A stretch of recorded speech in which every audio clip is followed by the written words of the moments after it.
Hello guys, welcome back to another election prediction video. This time we have Bernie Sanders versus Ron DeSantis. And DeSantis is probably the better nominee to run, especially in the Sun Belt. I mean, you could argue that Trump and DeSantis are about even in the Rust Belt, but I still think DeSantis has a bit of an edge there just because of his youth. He's a lot more younger than Trump, and he's not as toxic with independents as Trump is. Like,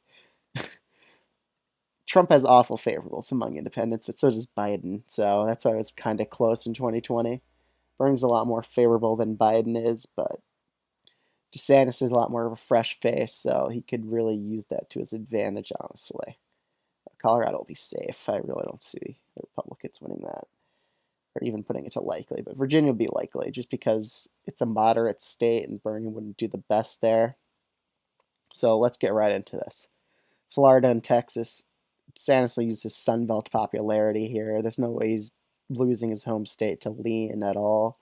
While Texas would probably be that likely as well. I don't think Bernie could get to lean either. However, Bernie would win New Mexico by a likely margin.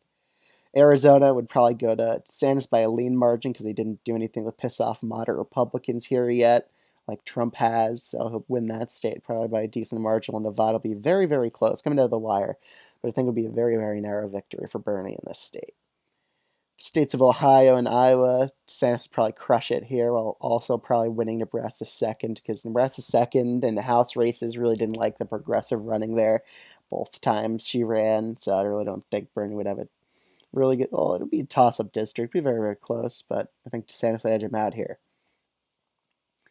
State of North Carolina also would be a likely state just because I don't think progressivism flies well in the South, which also means Georgia would be a lean state because those moderate Republicans, they only voted for Biden because of how centrist he was. Bernie's totally on the left, so I don't think Bernie really has a chance to win them over, especially in the suburbs, which Bernie really didn't do the best in the primaries.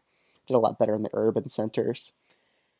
Let's do the New England states. So New Hampshire and Maine, he'll probably crush it here as always, but DeSantis would probably win Maine second by a likely margin. Do a bit better than Trump there, I would say, because he's younger and more charismatic in a way. You could debate if he's more charismatic. I just think him being younger while Trump is so old now that age does have a factor when you're like talking politics, so he might get a leg up over him eventually by 2024. So we got 4 Rust Belt states left. Bernie would probably win Minnesota by a 5% to 4.5% margin, while DeSantis would probably win the state of Wisconsin by a lean margin and probably narrowly tilt Pennsylvania in his favor.